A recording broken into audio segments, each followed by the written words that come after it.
Yes. Wow. Yeah, we are now live. Not coming through this end, and everything seems to be okay.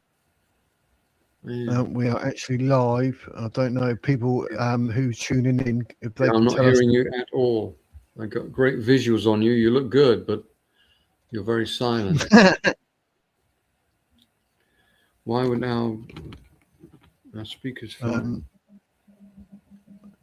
So can you hear Julian here in the chat? Can you hear me? Can you hear Michael? Because Michael can't hear me. We're having some audio moments, so I don't know if you can hear me. Yeah, I was chatting to someone on Skype earlier, and it was fine. But StreamYards I haven't used before. I mean, I've got StreamYards up now, but and you can still hear me, yes? Yes. Can you? Yep. Can you? You can still hear me, Wiz? Yep. Yes.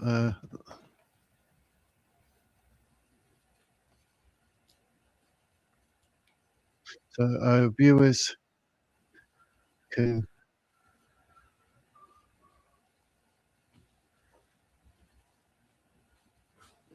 Oh, they can hear us both.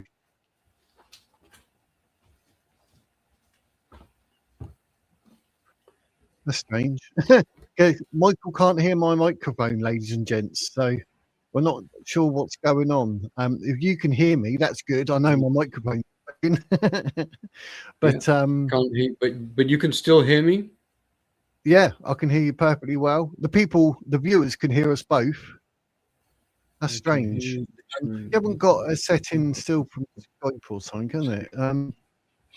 Skype, not. Viewers can hear us. Wow, that's weird. I wonder if we can. I wonder if we can do it without me hearing you. Maybe you can send me Morse code. I can read Morse very well. Yeah, they're in the chat. Yeah.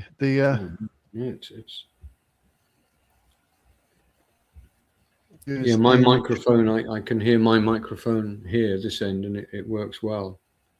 But I just can't hear you. That is weird. I don't know what to say. That's going to make things a giggle, isn't it? Oh, well, I hope if anyone's watching, they can bear with us whilst we sort this out. That's strange. I don't know what could be doing it. So we can. How do I get this speaker? Oh, I just heard him. Everyone's. Oh yeah, yes. Oh, there you go. It's working. What happened then? Oh, marvelous. My daughter fixed it. Really well done, Michael's daughter. You're a star. What a legend. Yes. Well, it's the benefits of homeschooling. Oh yes. And kids being more intelligent than us. Well, I was good with the teaching of the ABC and counting to 10, and then she that was as far as I could go. So she's been self-educated ever since. But no, it's great. So thanks be to God. Okay, we're good. Happy days. Yep, they could actually hear us all in the chat, and I'm like, so there's nothing wrong with our microphones, but right on. Okay. It is what it is. It is what it is. No, that's it. We're back on, bro. Let's go. Let's roll. But this is going to be one of those weird. I'll put it as like an exclusive interview, but it's going to be weird because obviously with what you do and everything, like it's over my head. So it's going to be a case. I'm probably just going to let you do the talking. It's as simple as that. I'll keep an eye on the viewers. Any questions that you have for Michael, put a big capital Q or 2 so I can see it. Ask him any questions you like. Obviously, it'd be great. We want to find out who Michael McCarthy is. So that'd be good to hear about who you actually are as a person. And then obviously we dive into all the other stuff. So it should be happy days. That's what I'm thinking anyway. We're trying to make it fun and interesting. I should start with. Yeah. Sounds like a plan. There's a picture of me when I wasn't so handsome. That was on the that was on the day of surrender, actually, in the Falklands War. Oh yeah, blimey. So we were all very happy then. So that was it. So that was a memorable day. Happy days. Yeah. Oh yeah, they were great. They were great days. I love that. It wasn't so good for some of my friends, but it was okay for me. Just did my job, and almost got killed. My boss got killed. I was with him, and another guy got killed with him that day or that night, 2:00 in the morning. Blimey. And but yeah, just war is very unpredictable and messy. Yeah, without a doubt. Yeah. Best to avoid it if you can, but hopefully you'll be on the winning side if it comes your way. But it's we know all these things are rigged, so that's we just have to.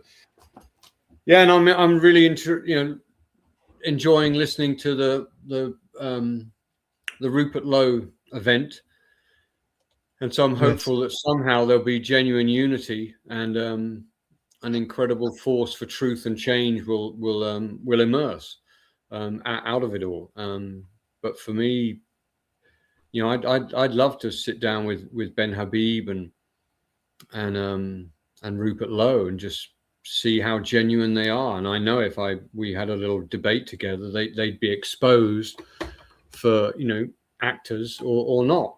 It's and I still hope that they are the real thing. And but I mean, for me, a real big thing, if he's not going to, I guess, do an honest critique of history, of how we've been fooled, for centuries. Yeah.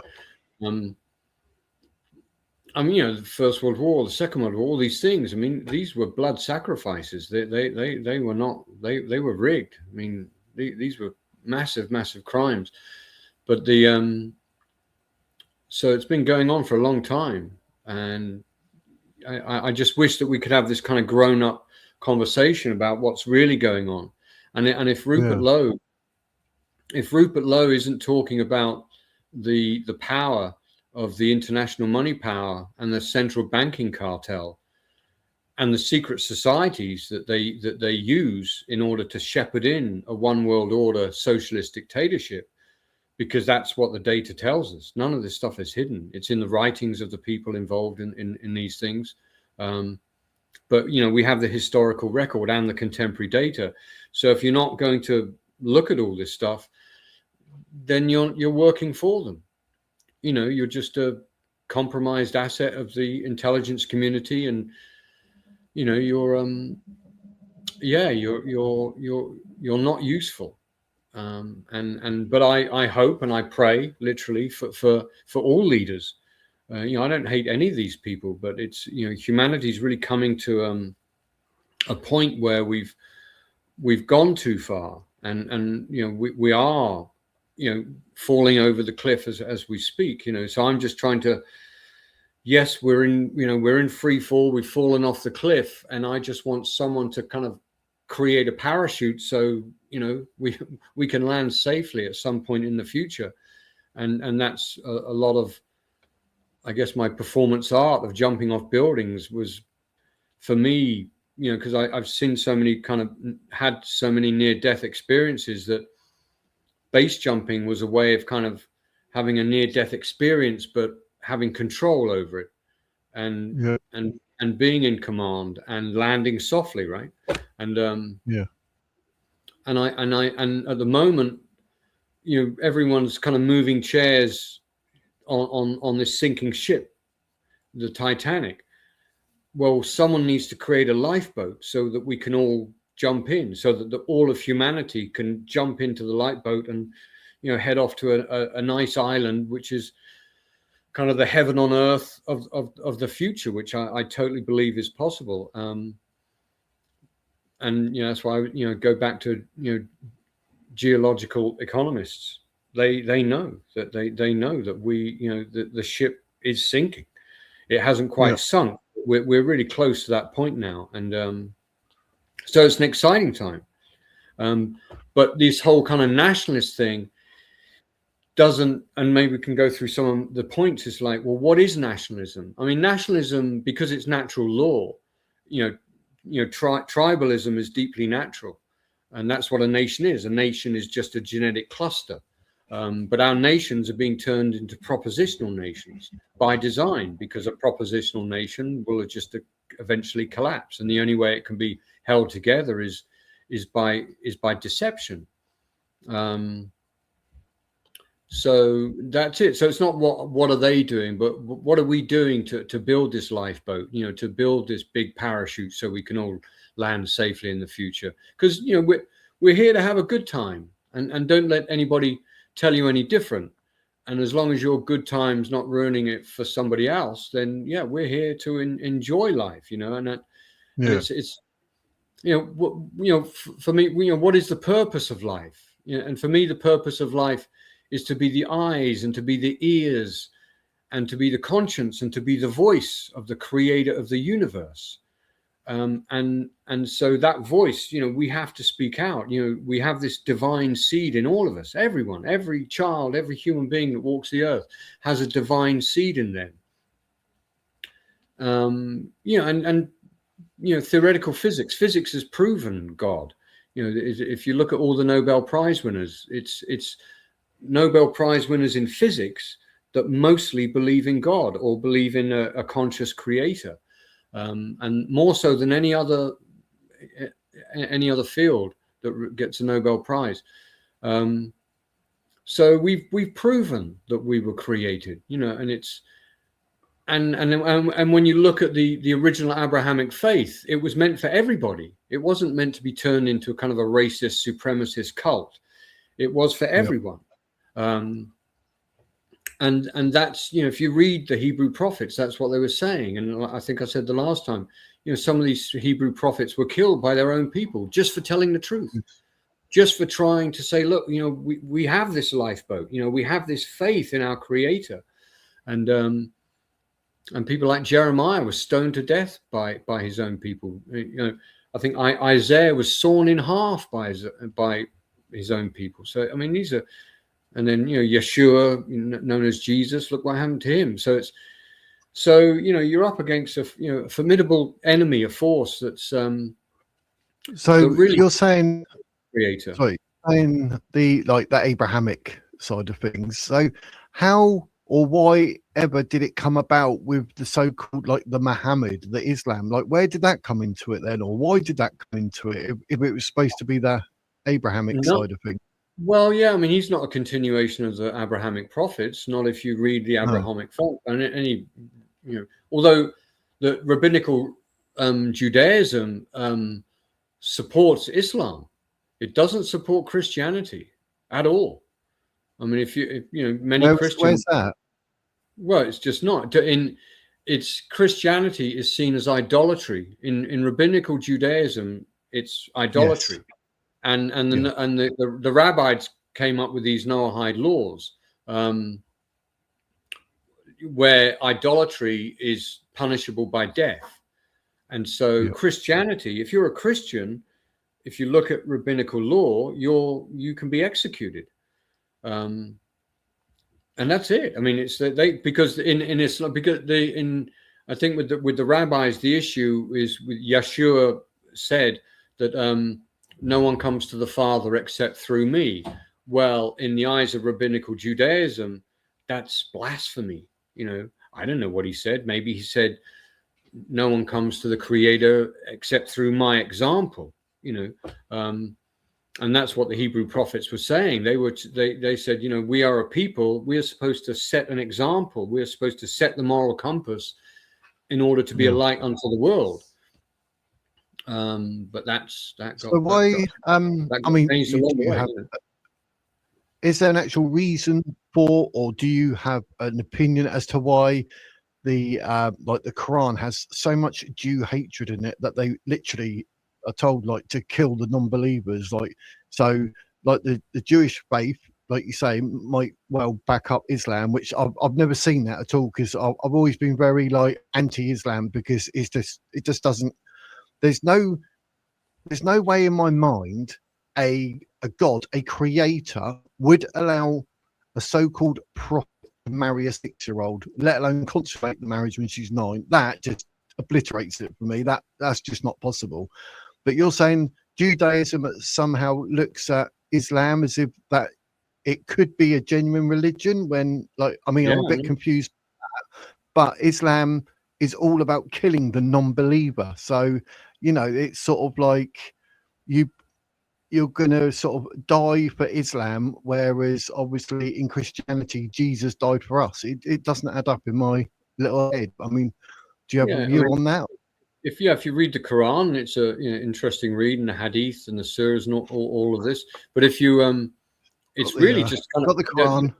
Yeah, it's an essential read. I mean, you have to read these things. It's a challenging read, and a lot of it is just kind of a lot of it is just a cut and paste from the Babylonian Talmud, the Old Testament, and Christianity. I mean, so there's a lot of beautiful things in there, but that's just a cut and paste job. It's not. And I've got Muslim friends, and they're wonderful people, but not because of their faith. They're good people. I got wonderful Jewish friends, but I don't pick my friends because of the color of their skin or the religion. They're friends. They're good people, and of course, a lot of people within Islam, keep quiet, but because it's in that community, if you speak out against it or try to move away from it, it's it can cost you. So you're born into this, and if you look at where the Islamic world is today, it used to be Christendom. So and it's and once it advances, it doesn't go back, it doesn't retreat. And I've been in combat with in Sudan, in Eritrea, with Muslims, great people, wonderful people, and I've spoken with them, and many of them genuinely believe that if they die fighting the jihad, I mean, an armed jihad, there's many kinds of jihad, the internal one, and the one where you get to rape and pillage and kill everyone. And their belief, and I've met these people, and they genuinely believe that if you die, you're instantly in paradise with 72 wives. I think 70 of them come from hell. I'm not sure where the other 2 come from. And it's endless wine fraternity. And that's a big incentive. It's so yeah, these are real things, and so we have to. But if you want to be a Muslim, fine, but try and find somewhere else in the world that's an Islamic state. But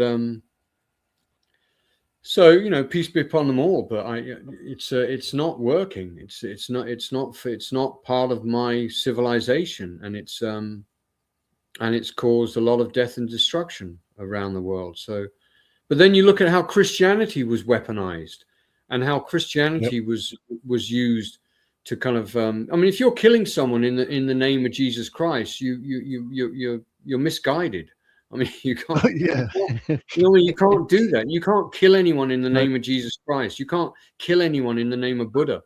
That Brahmin prince, Siddhartha Gautama. But you can in Islam.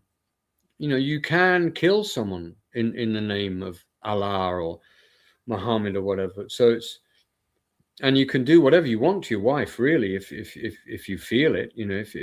And she doesn't really have any protection. I mean, she's worth half the value of you.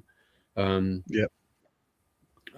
you can do whatever you want to her, really. She can't say no. Sharia law doesn't allow her to say no. You can kick her out and she has to sleep on the floor, and if you wake up and you had a dream that she was meeting another man, you can give her a good slapping, because it's all in Sharia law. But very holy. Yeah, so it's weird, but it is what it is. So we have to figure out how to change. So I don't kind of get into the whole religious debate and vibe. I just believe in my Creator, and I think the message of the Hebrew prophet is very good, and so that's who I'm devoted to, is my Creator. And my Creator wants us to have a good time and not kill each other. So we have to look at, well, how do we set up the world in a way that there's less contention, right? There's ability where we can actually become symbiotic with one another and with our earthly home. And that's all we're trying to do. And that's what I tried to do with my vision and plan.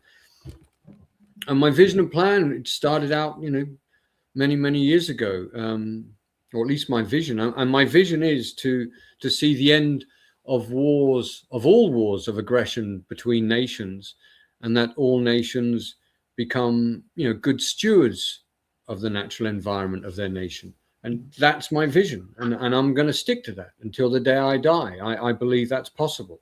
What was it?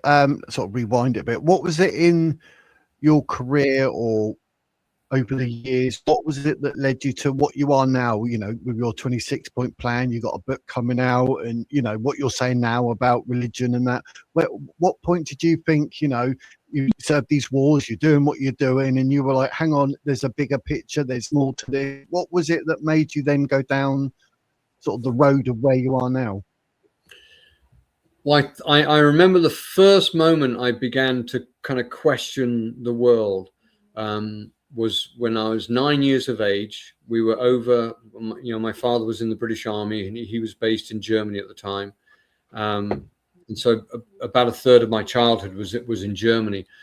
And then I got sent back to England to boarding school because my father had this idea that I'd become an Irish general in the British Army, which was the last thing I wanted. But I remember at the age of 9, we were over visiting my Irish grandmother because my father was born in Ireland, and he left Ireland as a young child in 1939. And the Irish side of my family moved to England. And about 40,000 Irishmen at that time joined the British Army because Ireland wanted no part in the Second World War. And so lots of Irish went over to England, joined the British Army, and my grandfather was one of them. So he joined the British Army, but the family moved to Dagenham because Ford Motor Company used to be in Cork, and so a lot of Irish moved over to Ireland when it got set up in Dagenham. So my family moved to Dagenham because that was kind of, it was called at the time, Dagenham was called Little Ireland because there were so many Irish people had moved there for Fords. And then, of course, when the Second World War started, loads more moved over. And so my grandfather was injured in France, and a few years after the Second World War, he never recovered, and he died. So my Irish grandmother raised my father, and there were 6 children, and so she raised them as a single parent in this house in Dagenham, where I was stood in front of at the age of 9. And so she lived through the war, raised her children there, and she died in the 1980s in that same house. And I remember, when I was 9, looking at the house thinking, because that part of London was heavily bombed throughout the Second World War. And I just asked the question, why would because I love living in Germany. It was living in Germany and then coming back to England. Coming back to England was like coming back to the third world. I mean, in the 70s, Germany was so brilliant. The shops were amazing. The swimming pools were wonderful. And there was so much about Germany that I loved.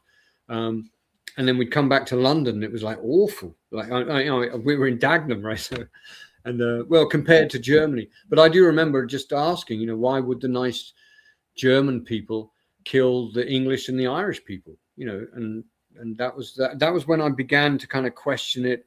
And then when I was at boarding school, I guess the only teacher that I connected with was a German man, and his story.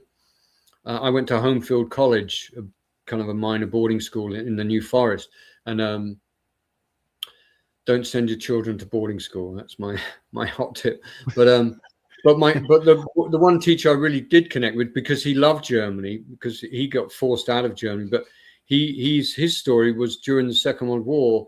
He jumped out of the back of a truck that was being transported with a bunch of other Jews to a concentration camp, and he jumped out the back of the truck and managed to escape, and he ended up in England, and he was teaching German language at my boarding school in the New Forest, and so we had great chats, and he loved Germany.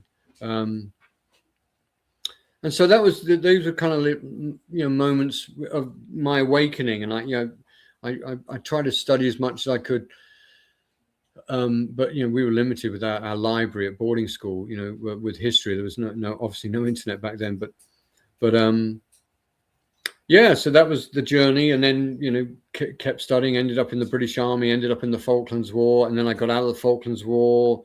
Had a small engagement with special forces, and then decided to drop that.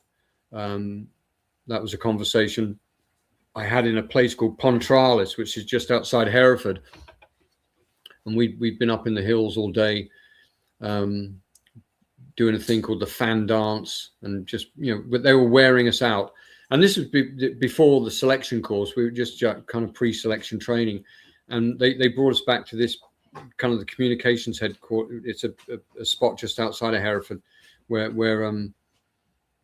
they do some of their communications work. But so we were all sat around this fire, and the instructors had to keep us awake because we were completely exhausted. We'd been running around the hills with weight on our back, and I was I was the youngest on the course. I was 20. I think it was before my 23rd. I had my 22nd birthday in the Falklands War. So I think I was 23. I was training for the winter selection. So I was about in my late 22 or maybe 23 at the time. And we were sat around this fire, and they were just telling us war stories. And I just got back from a war, and I was the youngest guy. And so I was a bit intimidated by them all, I guess, because a younger man. And so they're telling all these stories. And I just kind of asked the guy that was telling us, and they would change every now and again just to keep us awake, and they would just chat to us for an hour, and then another guy would come in and he'd chat to us, and they were trying to keep us awake because the following day we would be beasted.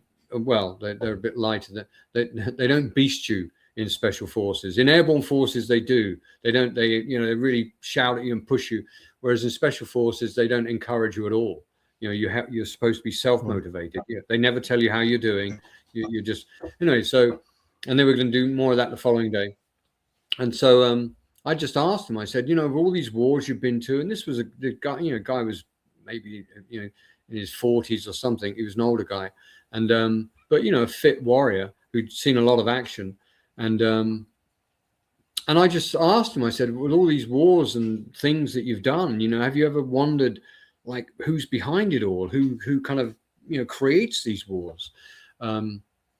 And he just looked right at me with this, 1,000-yard stare, as they have, and just said, "We don't ask questions. We just follow orders." And a light went on, and I immediately thought, "This is not for me. I can't do this." So the next day, I just handed in my gear, and that was my ending of my my British Army stint. And that's when I got into war. Well, about I think a year and a half after that, I went to my first war as a photojournalist, and then I've just been to loads of wars as a private contractor and as a photojournalist since then.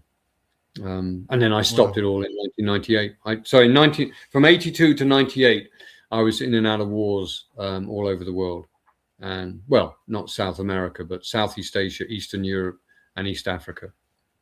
So. And so I've just studied war, so I've studied it in the field and in the library, and a lot of it with conversations with senior commanders from the British military, retired and serving, and in the American military, retired and serving, and we all reached the same conclusion, that all wars are really just bankers' wars. And some people like Colonel McGregor has said that recently. He's a good guy. He's worth listening to. Colonel McGregor. I think Sachs. What's his name? Is it Richard Sachs? Anyway, but I'm supposed to be having a chat with him. He was one of the Harvard boys. I'm in touch with his daughter, so we might have a chat soon. Jeffrey Sachs. Jeffrey Sachs is worth listening to. But once again, they're all gatekeeping, really. They're not telling the whole story. But Colonel McGregor gets closer than any of them, really, because he's said that, it's the central banks behind all of this. And so he's a He's a decorated combat veteran, so he's been there. Yeah, we just, war is a racket. The Smedley Butler wrote a book called War is a Racket, and he was the highest decorated Marine ever. I mean, guy's an incredible combat veteran, and many, many years ago, he wrote that book, War is a Racket, and that's one of those essential reads. Yeah. But once again, he's not telling the whole story. And but it's an easy read, it's so that's it really. I mean, I'm not, everything I've been through, I'm not PTSD. I mean, I was diagnosed as PTSD because in America I was working for a US congressman for 2 years and a presidential candidate, a guy called Dennis Kucinich. And it was during that time, because I was on his close protection team, and I was the only foreigner on the close protection team, but one of the other guys, combat veteran, was, because he was PTSD, and he said, Roy, maybe you're PTSD, and so I went to a psychiatrist in somewhere in San Jose, I think. San Jose. I was living in Mountain View at the time in California, and anyway, this, I just told my story, and he asked, how do you react to this? And he asked me all these questions, and at the end of it, he said, oh yeah, you're definitely PTSD. You're definitely PTSD. I went, oh, okay, well, I feel okay, and so he gave me this chit, so I had to go and get it turned into a whole handful of plastic bottles full of this thing called, I think called Zoloft or Neurontin. It was one of the PTSD drugs that they give you. There's different kinds depending on what PTSD you've got, and yeah, so I took them for about 3 weeks, and it was incredible. I mean, I was like the coolest guy in California on this medication. It was amazing stuff, and but after about 3 weeks, I thought, but this isn't me, I've kind of lost my edge, and so I just kind of threw them all in the bin, which one of my regrets is that I should have recycled the containers, but I just chucked them all in the bin with the drugs inside them.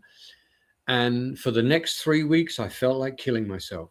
It was the horriblest feeling. It was, I was working for the congressman at the time. It was terrible. Coming off these drugs was horrible. And but I did a major detox. I was fasting, and I was still working as well. But it was yeah, it was these PTSD meds are bad, and so that's a racket. I mean, the PTSD. In fact, the Israeli government did a big survey some years ago. And they were looking at all the PTSD. There's like half a dozen different PTSD drugs, and they looked at them all to see which was the most effective in getting their people, who were on these meds, which was the most effective at getting them back in the workplace, getting them back on duty, getting them so they don't beat up their children or their wives, and just get them so they can be functional again, which was the most effective. And they, after all the studies, and they studied cannabis as well. And after all the studies, the most effective was cannabis. So if you got PTSD, have a little hit, and that might, just, that's what that, that's the Israeli government, and you can't trust them about a lot of stuff. But yeah, I think that's good, and I can vouch for that. So but yeah, stay away from alcohol. That's, alcohol definitely takes away that part of you that protects you. And so I drink occasionally. I have a glass of wine on Christmas Day, maybe on the high holy days, and maybe if I was at a wedding or something like that, I'd have a glass of champagne. But yeah, I just don't even think about it. And every time I do have a drink, I always think, man, I would have rather had a smoothie, really. Or a nice glass of freshly squeezed orange juice. But back to the topic. It's like we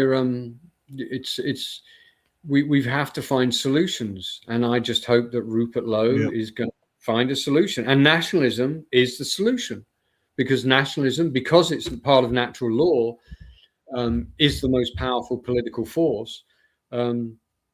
which is why the Fabian socialists have to destroy the nation state, certainly in the West, and turn them into these non-cohesive, houses built on sand kind of situations where it doesn't work. And the only way it can be held together is through propaganda and extremely ruthless laws that prevent people from speaking. I mean, you literally, you can find yourself in jail just for having an opinion, which is literally my ex account yesterday. I put a post up about it. I actually had my ex account blocked. I had some Muslim telling me that apparently God is a paedophile because Mary was 12. I was asking him, right, tell me where in the Bible where that is. He wouldn't say it. I was like, well, you got Sahih al-Bukhari 5134, Aisha. I explained Sahih means official, or authentic, genuine. I said, Aisha has narrated this. You hold her in very high regard. She basically says she's 6 and obviously consummated the marriage in 9. But I said, obviously, a child can't agree to that. So that's literally rape. And X actually blocked my account and banned me. And I was like, excuse me. So I submitted appeal. I said, this man is calling my God a paedophile. I'm actually clarifying that their fake prophet is a paedophile and you're banning my account. How does that work? And they said, no, we're upholding it. So, yeah. So free speech has gone. That was on X. So I think I was following like SpaceX, this and that, anything to do with Elon Musk. I just literally unsubscribed from it all. But I did cheekily start a new account. But it just goes to show, like what you're saying. Yeah, you think you got free speech. No, you haven't. Everyone seems to be protecting Islam at the moment. Ridiculous. But yeah. Well, Islam will be protected because Fabian socialism that brought Islam into the West, it was invited in, is the broom to I mean, I just describe it, it's my description of it, but is Abrahamic Bolshevism. And it's an effective broom, so it's doing its job. So the central banks want Islam, and they've always used Islam as a way of sweeping through Christendom. And like Yeshua or Jesus, his real name was Yeshua, but he wasn't trying to create a new religion. He wasn't trying to create a new religion. He was just trying to get his people back on track. Just like all the other prophets were trying to just kind of get you back on track, in Islam.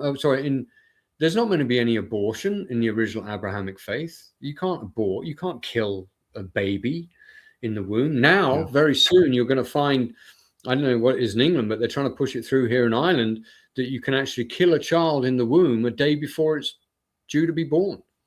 You can murder. I mean, abortion. Abortion is murder.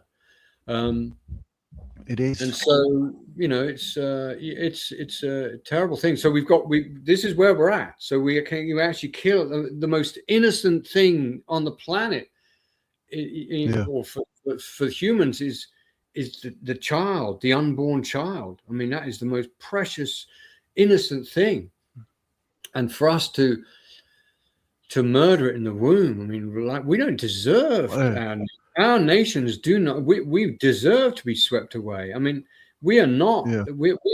Our nations are not people of. We're not divine anymore. We're not devoted to our Creator. We deserve to be swept away. I mean, our culture primarily is just about shopping and fornication. I mean, there's no. It's awful. I mean, that's all. It seems to me they're trying to get us at both ends. Like you say, you've got the abortion, which I just think is wrong. I mean, if you're going to do the deal and whatever, and you fall pregnant, then there you go. At the moment of conception, that's it. No argument. But then they're trying to bring in the assisted dying. So when you're on your way out, they're trying to rush that as well. You're like, hang on. So you're coming into the world. They want to get rid of you. As you're getting older and, you're on your way out, okay, just go. What is that all about? I mean, if when the time comes and you face Jesus Christ, he's going to laugh at us. It's like you've got the most precious gift anyone could ever have, life, and then you've got people like the Muslims going, we respect death more than life. And then you got us going, oh, you're pregnant, get rid of it. Oh, you're dying. Oh, it's going to be painful. Okay, just kill yourself. Yeah. What are we doing? Yeah. We're lost. Yeah, we're absolutely lost. Yeah. And these are the things that Rupert Law, and I'm sure he will speak about these things. Yeah, we're a civilization in collapse, but we've been collapsing for a long, long time. So it's the elevation of mediocrity and a whole bunch of things that are undermining our potential for creating a global civilization of Do you think it's different by design? Oh, absolutely, completely by design. I mean, you start studying these very intelligent people from the Frankfurt School who got kicked out of Germany in the 1930s. And so that kind of Frankfurt School and the Fabian Socialist marriage, which are just, tools of the central banks to bring about this one world order socialist dictatorship. So that they've been at it a long time. But we know, so academia and the political class and the mainstream media, they know about this stuff too. But those three pillars of our society, academia, politics, and mainstream media were created in order to gatekeep the truth and in order to sweep through Christendom. And that's what the political class, if they're genuine, if there are any of them, I don't think any of them are, they need to talk about that. I mean, the first thing Rupert Lowe should be doing is shutting down the BBC. I mean, the BBC was created really just to get us into the Second World War, because there were so many people who realized it was a scam, that the First World War there was no need for the First World War. So they created the BBC. So he's got to talk about that. He's got to talk about mainstream media. Mainstream media is the enemy of humanity. It's an absolute crime. And if you want to talk assisted dying, well, they've done that with the COVID vax. That's that. If you want to die, okay. And this is according to the data. I mean, an awful lot of people have died because of the COVID vax, and yeah, I mean, but that was in many ways it's kind of a social engineering. It was a kind of an IQ test, I mean, so many people kind of believed it and took it, So my circle of friends you saw through it instantly, like we saw through 9/11, or I certainly did on that day, 9/11, the greatest hoax of the official narrative of 9/11 is the greatest hoax of the 21st century. Well, and then COVID came along and took over. But, like World War II was just World War I Part 2. And COVID was just 9/11 Part 2. Yeah. Because COVID, I didn't get vaccinated, nothing to do with COVID. I told my missus not to, but she got the first one, but she didn't get the second jab because I was like, no. Her dad did. And sadly, like you say, the jab was not a good idea. That took him off the planet early, which was like, my missus was like, what? And I said, that's exactly what I told you, not to have the first one. And she goes, well, I didn't have the second one. I did listen to you eventually. I said, yeah, but listening too late can be literally too late. So yeah, I know exactly what you're saying regards to COVID, because I think I saw someone in America. I mean, you can correct me if I'm wrong here, but I'm going to try and remember what he was saying, that COVID was something to do with a coronavirus. There's only one coronavirus on this planet, but all the others were engineered by man, like SARS, COVID. And they already knew of COVID. They already had a cure for COVID, but they had an agenda with it. So it was done how it was done. And people like yourself say, get the truth out there and say about it. So I wonder, I don't know if you've heard that as well, but is that what, I mean, coronavirus, is that true? There is only one, but all the others are man-made, like SARS, SARS-2, COVID. And is that genuinely like the case, that we've invented them and then weaponized them accordingly because there's a bigger agenda? It's well, they call it the crown, the coronavirus, the crown, right? The crown. Yeah. And we have Have you heard of a lady called Dolores Cahill? Yes, is that the one that she's a virologist, and she's a friend of mine, and so yeah, she's been speaking out, and she's an Irish woman, and Dolores is good. I mean, she tries to get involved with other things, but she should just stick to science. I mean, she's she's very good in as a virologist, so that's what she studies, and so she was speaking out against this right at the very beginning. And so she was one of the leading voices in the scientific world that were trying to expose this lie. But it was a crime. Like, it's a crime against humanity. It's a crime against humanity. And of course, there's many senior people in the medical world. Sorry, go on. Sorry. That's the only thing. I don't want to talk over you. It's rude. I apologise. Do you think the COVID was accidentally released, or was that planned? It is literally the chosen narrative of the elites, shall we say? Yeah, they had to get that into you somehow. So yeah, none of these things aren't by accident. And no, exactly. You know, and it's what was going on in China. It's just it's socialism. You know, it's a terrible thing. It's a blood sacrifice. I mean, just look at the millions, over 100 million people that have died in the name of communism, of socialism over the last 100 years. I mean, it's absolute,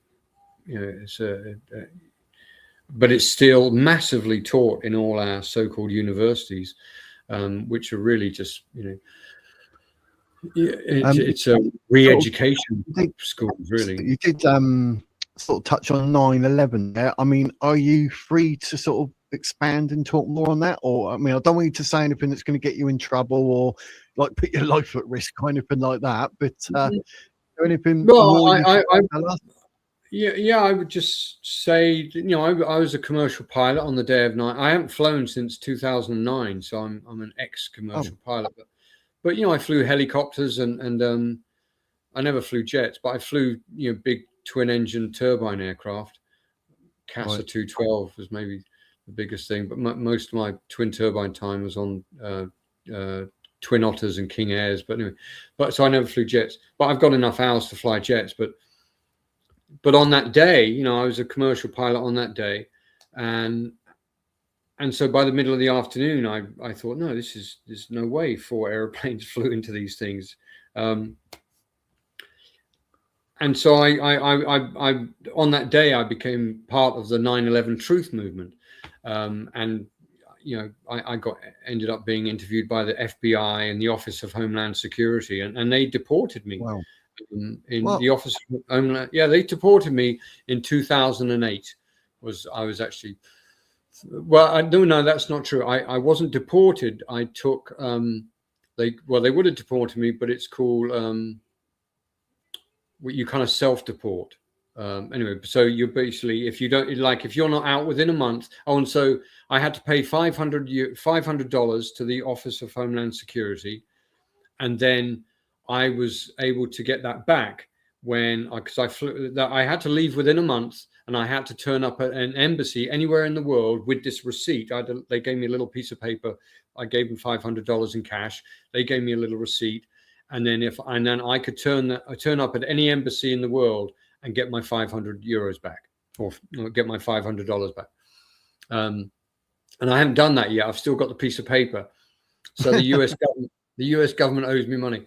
And so I left, because I kept talking. I got, after 9/11, I got very involved with the anti-war movement. So I was working for a group called International Answer, and they're kind of a socialist communist group that they run the peace movement in America. And so I was part of the kind of the inner circle of that crowd, and I had a great time. But it was, and anyway, so I started. I think we had two big rallies in San Francisco. They had them in LA, San Francisco, and New York for the big ones. And we had 2 where there was over 100,000 people, and we had one of them where there was over 200,000 people. So like the biggest protest ever, you know, marching down the streets of San Francisco, and we had a stage and all the different people. Joan Baez spoke at one of them, and a few other people. And I was chatting to all these people, but the whole thing was like the so-called peace movement is really it's run by the war movement. You know, it's run by the Pentagon, right? It's run by the war movement because it didn't want to talk about 9/11. And I traveled all around the country with a group called Veterans for Peace. And this was, you know, it was all before 2000, before the Iraq invasion, because they got into Afghanistan straight away. So we were trying to stop the Iraq. I traveled all around the country, north and south, with all these other combat veterans from Veterans for Peace. I was a member of those at the time. And I wasn't allowed to talk about 9/11. You know, I wasn't allowed to talk about 9/11 because they're pretty much just kind of, a lot of these movements, peace movements, they're socialists really at the core. And yeah, it was wild, really. And we actually ended up in New York. So I got to go to ground, because I used to live in New York, you know, and it was a whole nother story. But so I actually went to Ground Zero, and they were still clearing it all, and it was awesome, you know, to see that, you know, and you know, when I lived in New York, you know, I actually, there was a restaurant at the top of one of the towers, and I had a meal there, and that was after I jumped off the Empire State Building in 1986. I got invited to go to the top of the World Trade Center for a meal, you know, and it was kind of a media thing, and yeah, it's a great view. And then when I was planning to jump off the World Trade Center, I did loads of research, and a friend of mine, Philippe Petit, was the guy that walked between it, you know, before I jumped off the Empire State Building, and we became friends. He contacted me after I did my jump because he was living in New York, and he's an interesting guy, and incredible thing that he did. I mean, walking between them. I mean, there's actually a great film on it, Man on Wire, just a brilliant film. But yeah, I mean, incredible. What he did was amazing. And so I studied the security and the construction. They were the most overbuilt buildings in the history of architecture, because there's 5 major airports around New York. And in the late 1940s, early 1950s, I think, a US Air Force bomber crashed into the Empire State Building. So, and it just hit the building and just fell to the floor. You know, a few people were killed in the offices, and but the airplane didn't go into the building. It just hit the building and then fell to the floor, broke a few windows, and then so when they built the because it got lost in fog, you know, so when they built the World Trade Center, they built it with that in mind, is so that it could take multiple. The idea was that it would actually take multiple hits from jet airliners and still remain standing. Right. Yeah. That's why they're so overbuilt. And when you look at it, it's like, and it's so strong. And but I think they were built with the idea that they would eventually be demolished on 9/11. I think that, you know, these people plan these things generations ahead, right? Whoever they are. But yeah, no, airplanes on fire didn't bring down that, because any physics department, any air crash investigator knows the truth of 9/11, right? Any commercial pilot that studies it, any pilot that studies it, is whatever technology they used it's you know, they rolled out a new technology on that day. But no, the official narrative is a false, because once again, you always got to go back to forensic evidence. There's no credible forensic evidence to support the initial, you know, the official narrative. So if there's no credible forensic evidence, then the official narrative must be false. You know, what really happened? Well, okay, well, let's have a genuine criminal investigation, because if there was a genuine criminal investigation, the truth would come out. But there's never been a genuine, so we never had a genuine criminal investigation. But that lie, the official narrative, caused all these wars in Afghanistan and Iraq, where millions of people were killed and maimed and displaced and PTSD'd and whatever, and we're still living in it. It's still, you know, the wave of that is still crashing on our shores, right? And So that's what I would ask Rupert Lowe. So, okay, if you're the real thing, and you care about war and you care about the British Army and all these foreign wars that we get sent to, can you talk about, can you demand an official an investigation on 9/11? What are you afraid of? I mean, because it was never done. And if it was done, show me the evidence. Where's the paper? There must be a big, thick book with the official investigation of 9/11. Well, where is it? Where is it? I think the only thing I've ever seen was a documentary, but they were trying to say, because the so-called planes were still full of jet fuel, that melted the metal because it got so hot, that weakened the structure and then it collapsed. And you think to yourself, do they think there's got to be more to it than that? But a building that size. Yeah, you can't to bend steel. It's got to get really hot, and aviation fuel doesn't do that, and office furniture and carpets don't do that. It doesn't get that hot, not hot enough to distort. No building in the history, no steel frame building in the history of architecture has ever burnt down. They don't burn down. They might burn for days, but they don't fall down. So yeah, I mean, architects know this, but the 9/11 truth movement, you've got that's gatekeeping the real truth anyway. You've got architects for engineers for 9/11, which have done amazing work, pilots for 9/11 truth that have done great work, firefight. I mean, they're all doing great work, but then they're gatekeeping the truth. And I've been involved with the 9/11. The 9/11 or pilots for 9/11 truth since 9/11. I didn't start it, but I was a pilot, and I demanded the truth about 9/11. And that got me into a little bit of trouble. But it's I actually, in San Francisco, I think it was like 2003 or something, there was the launch of the official 9/11 report. Right, it was a book. You can buy it on Amazon. Don't waste your money. But I actually went to the launch, right? I went to the launch of the official 9/11 report in this hotel in San Francisco. And I was outside with a whistle, blowing a whistle. I was blowing a whistle on the 9/11 report that, they should all be arrested, And that was me. And I'm sure someone filmed it. But because it's part of, it's not true. It's a scam. And in the official 9/11 report, it says that about Shanksville, the field in Pennsylvania, that airplane weighing, this Boeing 767, I think it was, it crashed into this field. And in the 9/11 report, it disappeared into a mining shaft.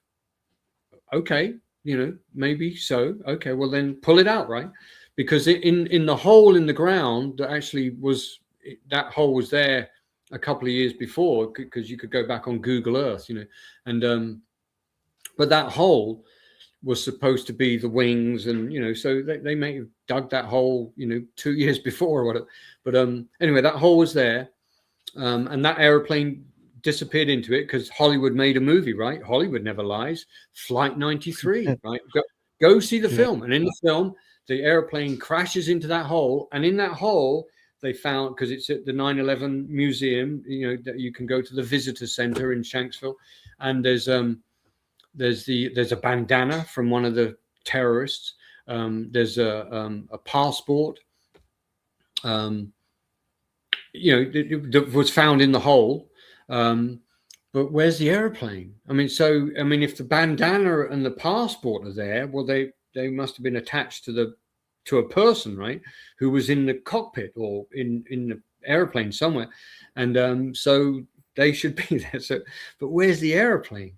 Where's there should be over 100 tons of Boeing wreckage somewhere in the ground in Pennsylvania, or there should at least be film of people, pulling it out, right? But there's nothing there, and even on the day. What about the plane that hit the Pentagon? I mean, how did that sit with you?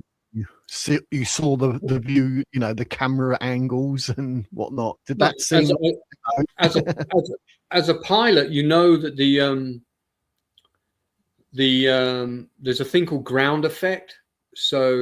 like a Boeing lands at about 150 miles an hour, I think, or a Boeing of that. They come in quite quick, but and the reason why they have to land so slowly, because they're cruising at 500 miles an hour at 35,000 feet, but when they come into land, there's this big cushion of air. So as you're coming into land, because you got the Earth's surface here, there's no kind of cushion of air when you're up there. But when you cut down to, and because the Earth doesn't move, right? It's stuck, it's solid. And so as you're coming down, you're pushing all this air in front of you, and you create this big cushion of air, and it's called ground effect. So in order for you to kind of penetrate the ground effect and actually get on the ground, you have to slow down. And then so that cushion of air just gets a little bit weaker, and then you're able to touch down. And that's called ground effect. And so the ground effect of a Boeing flying at that speed, or in the Pentagon, that ground effect would be bigger, because the ground effect is like half your wingspan, right? Or 1.5 times your wingspan, I think, of any aircraft. So that length of ground effect, that cushion of air that an airplane would be creating as it comes into the Pentagon, you wouldn't be able to penetrate it. So you wouldn't be able to go below the roof. You'd actually fly over the roof, because the ground effect would be so effective. You'd have to get really a lot slower. And so the official 9/11 report tells us that aircraft that hit the Pentagon was flying at 500 miles an hour.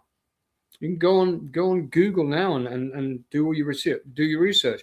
And so they were telling us that airplane was flying. Well, you can't fly at that speed with an airplane of that size, because if you did, you would just break up. It would fall apart, and they do it in the wind tunnel tests. I mean, if you're in a fighter jet, you can fly at that speed at sea level, but not if an airplane of that size. You would shake to bits. That's why you can't fly at that speed. You can at 35,000 feet, because the air we breathe down here is 3 times about 3 times is thicker than the air at 35,000 feet. So yeah, you can fly at that speed. That's why they fly at that speed, to save, not for the view, but to save fuel. So that's so they use so much fuel just getting up to that to that height. Yeah. And then they fly at that height to save fuel to fly around the world. But so the forensic evidence doesn't match up with reality. Their forensic evidence. And so every pilot knows that. And we were told that this airplane, with its not with its gear retracted, but with its gear up, hit the ground floor of the Pentagon, right? Well, you want to look at the nose cone of a 757, a 767. It's going to take you above the first floor, right? But but with the engines, there should be big gashes, because you had no undercarriage. It's just a joke that to say that a Boeing, an aircraft of that size. Where's the film? Where's the photograph of?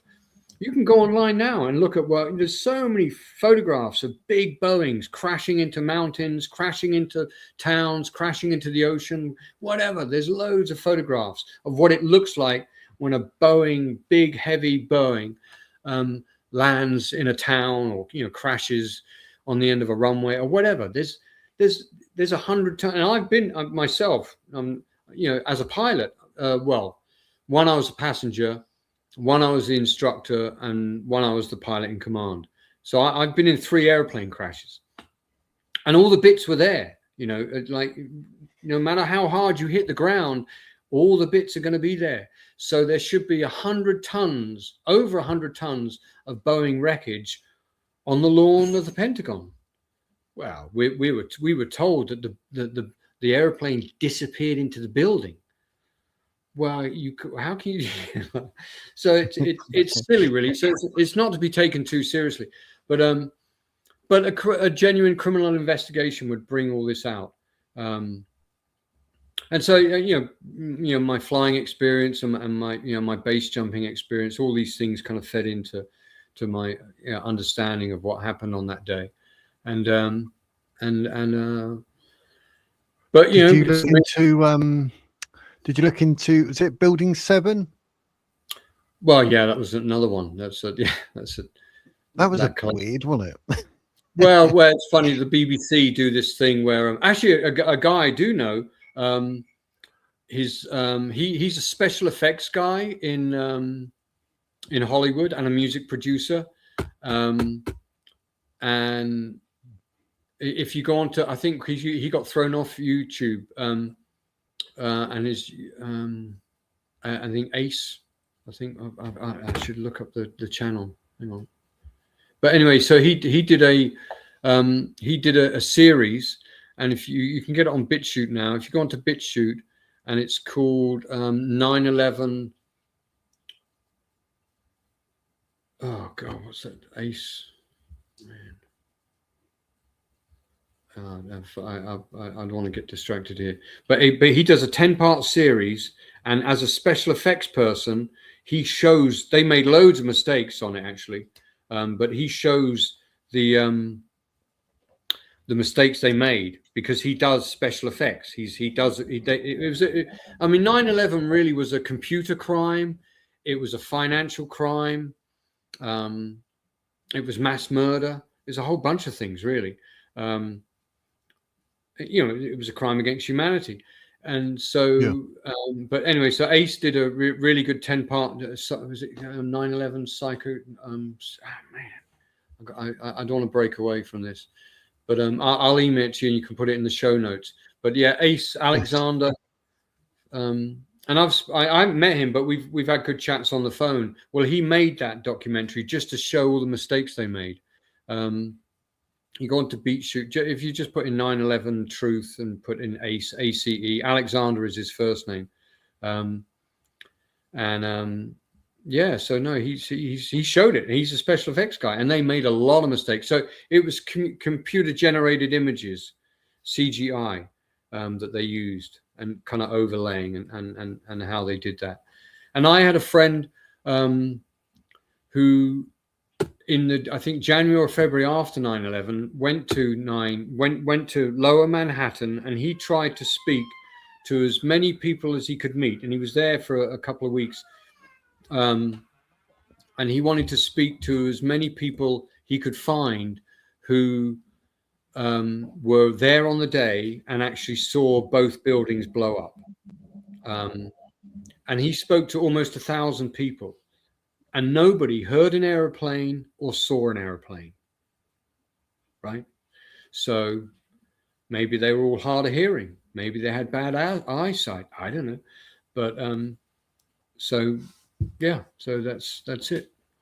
So you just got it's credible forensic evidence, and a genuine criminal investigation would bring this out. But it was the greatest hoax of the 21st century. Yeah, Ace Baker, a guy called, if you go into BitChute and it's Ace Baker, and get his 10-part series, and if you watch it and you'll watch it all in one go. I mean, it's really well put together, and he's got a lot of his songs in there, so it's very, very entertaining. Ace Baker, and just put into BitChute 9/11 documentary, and it's in 10 parts, and just watch that. It's brilliant. So what are all the so-called civilian pictures and sort of all the cameras like shot it apparently, like, because there's one where they sort of look round and they look up and they're like, look, and then you see the airplane just go boost straight into the tower, but someone, is supposed to be a member of the public that's filmed this. Yeah, but they're all from a distance. They're all from a distance, aren't they? They're all from a distance. And I lived in, so I lived in New York in 1986, and for 6 months after I did the jump off the Empire State Building, I got arrested and everything. So I had to go to court, and when I was at the I was at the TV studio, and they would. Anyway, so journalists were in touch with me, and this lawyer rang up the TV studio and said, well, if he needs a lawyer, I'll be his lawyer. And it was this guy called Stanley Futterman, a Jewish guy, and Stanley had been a lawyer for Richard Nixon. And so, you know, I learned a lot from Stanley about, you know, America and how it works. And then another lady rang up the studio, because in one of the interviews, because they said, oh, what are you going to do now? And I said, well, you know, I've got to stay around because of the court case. And you know, I've got nowhere to stay. So you know, and because I'd been teaching, I'd been in Florida before then teaching skydiving. And then I went up to New York to do the jump. And then, and so this, a Jewish lady rang, a lady called Janet Wolf, and she died. She was over 100 when she died. Great woman. And she rang up the studio and said, well, if he needs an apartment, you know, I got an apartment for him. And she's a wealthy woman, major shareholder in Philip Morris Tobacco, and she didn't smoke. So I learned a lot about, you know, Philip Morris, you know, so I learned a lot from Janet as well. But so Janet would have been in her like 70s or something, and great person. So she lived on the Upper West Side of New York, of Central Park, and so overlooked. So she gave me. She had an apartment. She had a big apartment in this nice building, just a couple of doors up from, a couple of blocks up from where John Lennon was shot, and which is a whole nother story. But and so she gave me this apartment right at the top of this beautiful building, and she had a bigger apartment lower down, and I had this really nice small apartment at the top of the building, and overlooking Central Park. Well, and that was in the 80s, 1986. Well, if you lived in a tall building in New York, you have cameras because people are always taking photos. You got great, you know, and you have access to the roof, you know, and you know, in the summer you can lay on, people are sunbathing on the beach, or sorry, on the roof, and that's like life in New York. If you live high up in New York, everyone has a video camera and a stills camera or something to take photographs, and so there should be loads of footage of this, you know, Boeing 767, because on the flight track, the flight path goes all the way down Central Park, and then slightly to the right of the Empire State Building, slightly above the Central Empire State Building, and then down to Lower Manhattan, right?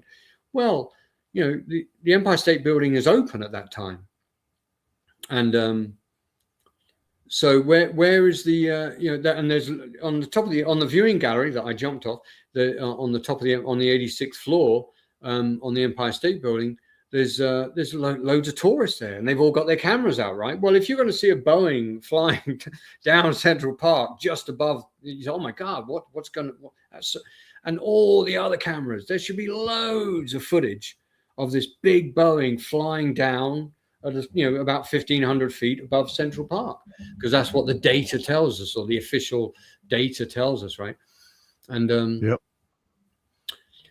And it's, you know, that's why it's a computer crime, because you can very easily make a blip appear on a radar screen. You know, you can very easily create a flight path, an electronic signature, and you know, put it into a black box or whatever. So yeah, but where's the footage? Where is it? Because, you know, I mean, you know, it was good weather. I mean, September is good weather in New York, right?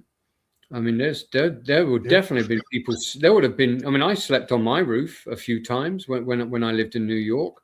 There would be, you know, it's what you do in New York if you live in one of those beautiful buildings. If on a hot day you go up to the top and you sunbathe, and sometimes you sleep on the roof. You know, you have a party on the roof. You know, and so there would have been loads of people. Oh my God, look at that plane coming down! They would have grabbed their cameras. Can't believe it, because no one ever saw an airplane flying that low, of that size, over Manhattan. So it would have got a lot of people's attention. I mean, you wouldn't have thought it was about to crash into a building, but you would have thought, wow, what's that doing? You know, is this kind of an air show or something? Oh no, there would be loads of footage, but there's no footage of that. So I don't know. I can't believe how an hour and 15 minutes has gone quicker than anything. That's what happens. It's like when you watch a decent film and it ends, you're like, what? I've only just sat down to watch it. What you're saying, I'll just get so absorbed in it. You're definitely going to have to come back, definitely. But because I've got questions. But I want to see if anyone in the chat has got any question for Michael about what he said or whatever. I see Urban Roots. He said there was a video of the British band called Blue who were having an interview, and in the background you see the first plane fly into it. Well, okay. Well, you got to trust the music industry. Yep, there are many videos. The elites use fake comfort and containment operations to keep us docile. Yeah, so it's there's all this sort of footage, but where are the airplanes? You know, where are the airplanes? You know, where's the? I just want to see the wreckage. You know, where are the bits? And I think. The guy John Lear from Learjets. His father started Learjets, but he's a very, very experienced pilot, John Lear. You know, you've heard of Learjets, right? Well, you'll find it. He's maybe it's not on YouTube, but maybe on BitChute. Just put John Lear 9/11, and you'll get loads of stuff. I mean, this guy's, you know, he flew for the CIA. You know, thousands and thousands of hours. Incredibly experienced pilot. Getting flown a lot of airplanes, and oh no, he's straight away no airplanes on 9/11. I think people are struck with the fact that where you said about the planes or lack of, there would have been hundreds of thousands who saw the second plane. But then, I actually saw this. So I because I was living in Mountain View. It was early in the morning in California. I was in bed. The phone rang. And it was a friend of mine, Danny Mayer, and he said, "Michael, Mick Jagger just flew into the World Trade Center. Put on your television." And I said, and he hung up. And I literally a few months earlier, I'd been back in London. I got invited back for something, but whilst I was there, a friend of mine was really good friends with the Rolling Stones. Particularly Keith Richards, and she'd been involved with world tours with them. Really nice lady. She was the daughter of a brigadier in the British Army, and so she invited because the head of security for because I thought when I was in my bed, I thought Mick Jagger. I didn't realize he flew airplanes. Why would he fly into the World Trade Center? Was he committing suicide? Anyway, so I'm thinking, and I didn't have a television in the house because I've never lived with a television. But anyway, so I banged on my neighbor's door. So and the head of security had just the head of security for the Rolling Stones had died of a brain hemorrhage. He owned a pub in North London, and so my friend was going to the party. She got him because she was kind of part of the inner circle, and so they were having this kind of party for the head of security, and all the people that got invited to it were like, you know, the accountant and the managers and, you know, kind of the roadies. And kind of the family, because it's a real tight family, the Rolling Stones, and you know, and the friends of the family. And so she was a friend of, you know, she was a friend to all of them, but she was a close, because the Rolling Stones are quite weird. They've all got their own kind of friend circles. And so she invited me there. So I went along with her. So I hung out with Keith the whole night, really. And you know, chatted a little bit to the drummer, who was my favorite, really, Charlie Watts, and Mick Jagger. And then the other guy, the bass player, what's his name, Ronnie Woods. So I spent the whole evening just hanging out with Keith and Ronnie. Really, we were kind of in this back room, and there was a few other people, and they were just jamming away, and it was a fun evening. And so that was on my mind, you know. Just a few months later, on 9/11, I'm thinking, wow, why would Mick ever do that? You know, it seemed okay when I saw him. And so then I bang on the door, and my next door neighbor in Mountain View, and I say, "Oh, something just happened in New York." And, "Oh yeah, come in." And they ushered me into the sitting room, and as I walked in, within like a few seconds, as I walked in, I saw the second plane hit, and at that moment, I thought that airplane seemed to be flying really fast, you know. And I kind of knew about this whole, you know, drag, and an airplane of that size can't really fly that fast at sea level. That seemed a bit odd, and so that was when I began to like, and then obviously we all spent the day watching television, right? And that's when I thought, well, that seems a bit weird. And then more stuff came out, and then the Pentagon, and then Shanksville, and even on Shanksville, the journalists were saying there's no airplane here. And so, you know, that's when I think by the end of the day, I thought, no, definitely we've been lied to. And actually, I was planning to leave. You know, I'd been in America for 3 years, and I was a bit yanked out, to be honest. And I thought I'll go back to Europe and maybe I'll get a flying job in Africa, because all my commercial flying ratings are FAA, so I'd have to fly American registered aircraft. And I mean, I had the hour. I could go and get my European commercial license, but I thought, I'll maybe get a job flying in Africa. So I was actually planning to leave from San Francisco airport in 2 weeks. I canceled my flight, and I thought, no, I'm going to stay around and see what happens. And that was it. It's really. got to be done, isn't it? So back to the plan. Back to the other plan. Yeah. So they have their plan. Peace be upon them. They have their plan, which is, pure Satanism, pure evil, and they've been at it for thousands of years. And so I just think we have to come up with another plan. So that's why I thought I'd come up with another plan, which is, open to debate. So, but AI seems to like it. I put through the plan. I put it all through AI, every single point, and AI compared it to the US plan and the UN plan, and I scored higher than their plan. So I thought, wow, I'm onto something. And they gave me 9.5 out of 10. So I thought that's good. So I thought, so I'm onto something. So I'll stick with that. And and AI doesn't lie. So but yeah, it's good. Yeah, and AI was good actually, because it critiqued it, and it's kind of looked at all the what it liked about it, and then it had questions, and it's the problems with it and all that, and when all the problems that it has with it, it is really exposing the international money power. It doesn't actually say that, but it shows that the problems you're going to have are, dealing with this entity, this other thing. But it definitely gave it a really high rating. I mean, it really sees like the nation state is a real thing, right? I mean, and how many real nations are there? But places like Australia, New Zealand, Canada, the USA, these are propositional nations. These were created by the central banks.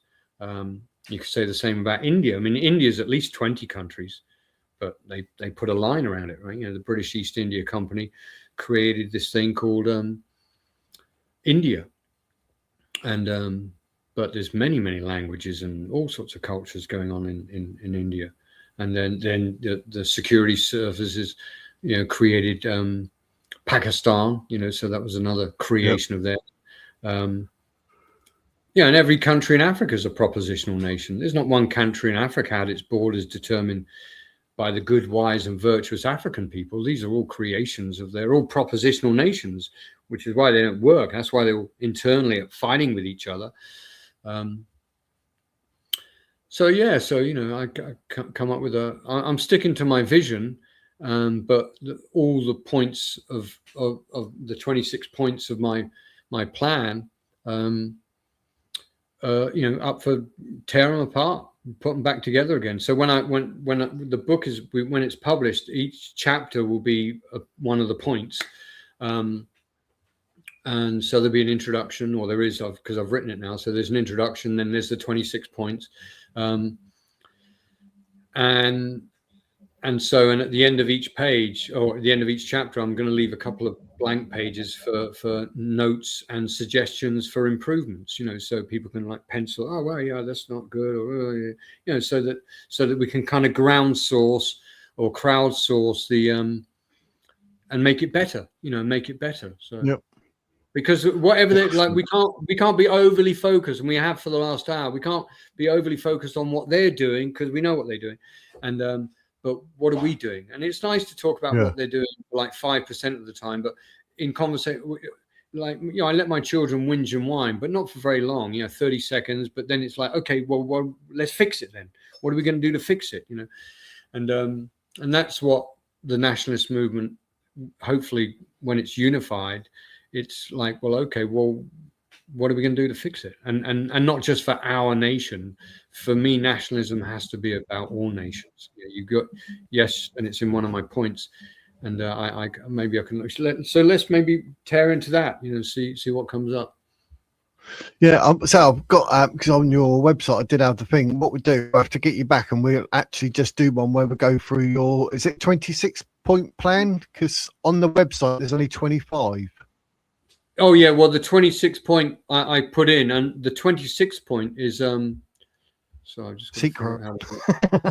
No, actually no. The 26 point. Well, I got 9 out of 10. Okay, and it said but they said it's your plan is advancing to 9.5 out of 10. So I sat back and I thought, man, how can I get that 9.5? Because I'm so close. So the 26 point is that I would use, in fact, I'll look at it here. Where's my 26 point? Is 26 point is chapter 26 is what did I put in here? Oh yeah. And this is what got me so I went from 9 to 9.5 when I put in this. So AI like this because I included in it. So AI, so point 26 is AI integration in policy development and implementation. And it reads, and it's very short, to enhance efficiency, evidence-based decision-making and adaptability in governance, the McCarthy Plan shall incorporate artificial intelligence for oversight and analysis, particularly in evaluating data-driven insights for policy development. However, all implementation of these AI-generated recommendations and policies will be human-led, ensuring ethical considerations, accountability, and alignment with national values are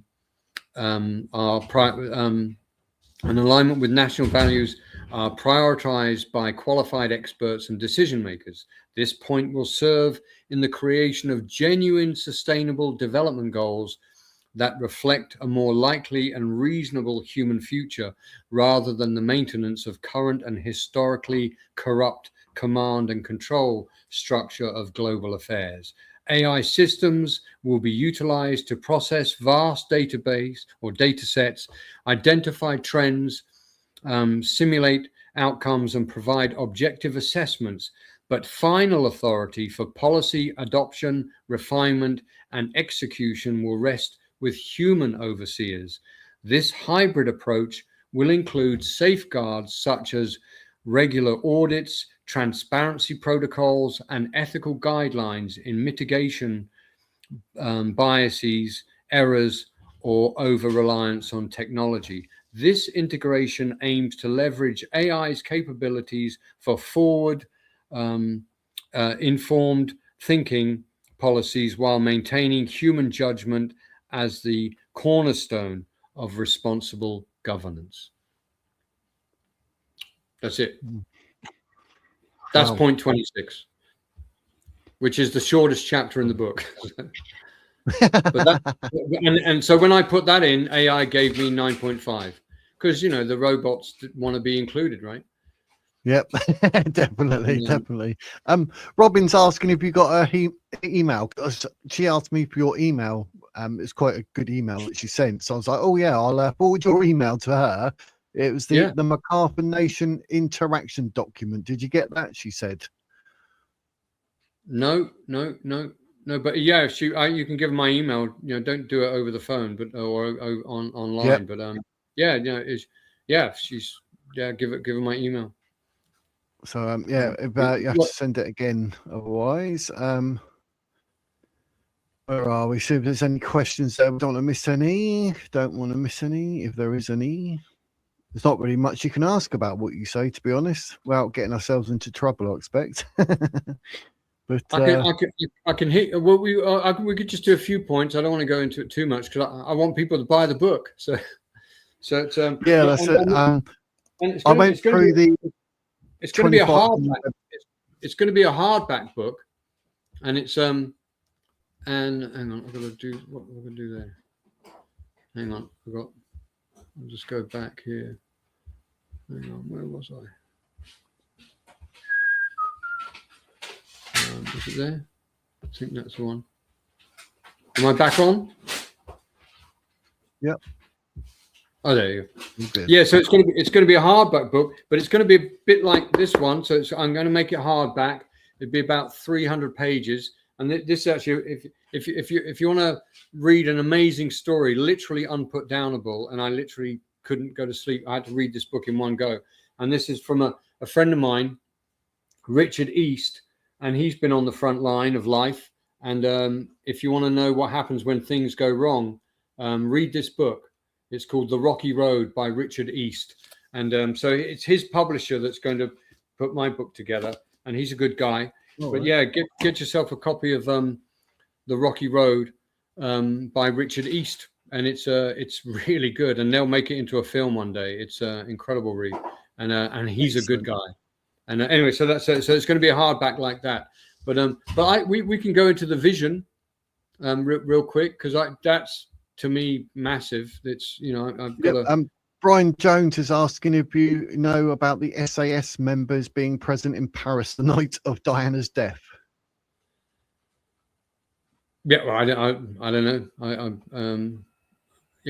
Next time next time I see them, I'll ask them. But yeah, why not? I mean, they're all over the world, right? They're doing all sorts of stuff that you never ever hear about, and never will hear about. And so they're very active in all sorts of things. But of course, bless their hearts, the elite forces of the British military primarily serve the central banks. They do not serve the people. They're the strong arm. They're in many ways they're the strong arm of the intelligence community. And if the intelligent community thinks the intelligent community is a tool of the central banks, and so if the intelligent community decide that there needs to be a war, then the military will be informed. It's just so that's what the military is. It's a strong arm for the international money power, for the central banks, and it doesn't matter which army, they're all involved. I mean, they're all. I think at the very, very top, it's all coordinated. I mean, because which government spoke out against 9/11? Not one government. And so many of these governments have pilots and aeroplanes and universities and crash investigators, but not one pilot. No, I mean, one government should have said, "Well, no, this is not true. We need to talk about this." No, because if you're in the government of any nation, they can ruin you very quickly. Yeah. So you're a player, right? So my vision. What's my vision? What did I write down? My vision. So my vision is. Well, at the heart of the McCarthy Plan, Vision 2020, it's a bold commitment to foster global harmony and sustainability. We envision a world where all nations renounce wars of aggression, resolving conflicts through dialogue and cooperation. Simultaneously, every nation pledges to act as responsible stewards of their natural environments, preserving homelands for future generations and ensuring the health of our shared planet.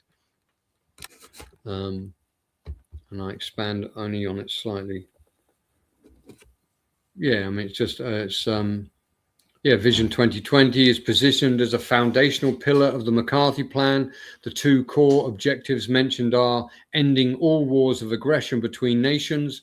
This involves promoting diplomacy, international treaties and mechanisms to prevent conflicts driven by territorial expansion, resource grabs, or ideological dominance. It emphasizes mutual respect, de-escalation protocols, and global arbitration bodies. And then the other half is all nations becoming good stewards of their natural environment. This calls for nations to adopt sustainable practices, protect biodiversity, reduce pollution, and manage resources responsibly. It includes commitments to renewable energy, conservation efforts, and international accountability for environmental impacts. The vision is framed as achievable through collective will, education, and ethical leadership, with the ultimate goal of fostering a peaceful, sustainable world for all nations. And there's loads of other stuff that goes with that. Well, there you go. Or and then just a brief summary on it, because there's loads on it. But anyway, what do I do here? Hang on. Sorry. When you're looking to get the book out or published, or is that? Well, I'm hoping in the next few weeks, really. Oh, great! Happy days. Yeah. It hasn't gone to print yet, but I've got to read through it just a little bit more. I think it's done. I think it's done. So so in here, just a summary. Yeah, so in essence, point 1 is a visionary yet pragmatic step towards a more stable world, emphasizing cooperation over competition.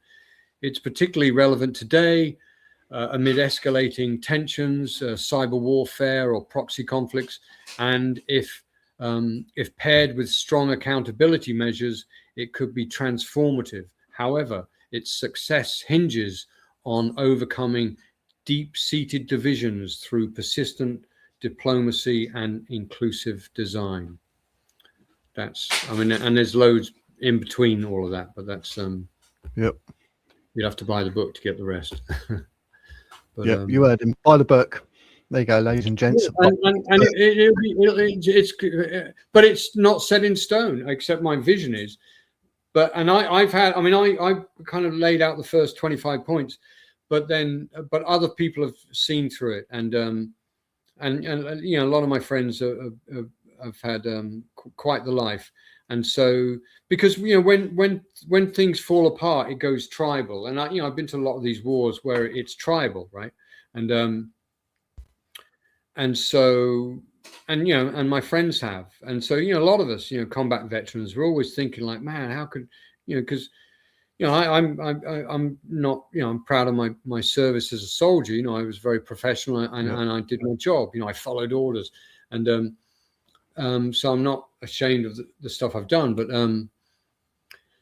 if you're a warrior, you'd rather someone negotiate peace, because it's, war can be very unpredictable and then quite messy, and it's not good if you find yourself bleeding to death somewhere and in pain, and you'd rather avoid that. So if the diplomats can kind of not have a war, then actually, when we were going down to the Falklands War, we thought, it's just 1982. We're not going to go to war with Argentina. We play football with Argentina, so no one thought it was going to be a real war. We thought it was kind of a just war, rescuing British hostages, people, British civilians, and I looked into it and I thought, this seems like a righteous war. At the time, the Falklands were recognised as a British protectorate, but we thought, this would be an easy one for the diplomats to sort out. No, once the Belgrano got sunk, it was game on. So have you heard of Project Gelatin? No. Oh, is that the that's not the one. Was that the B thing that was in 9/11? I think it was called the B thing, when there was a bunch of artists doing something at the top. I think that was it called the B thing? I think that might have been. I don't know. I've never heard of Project Gelatin.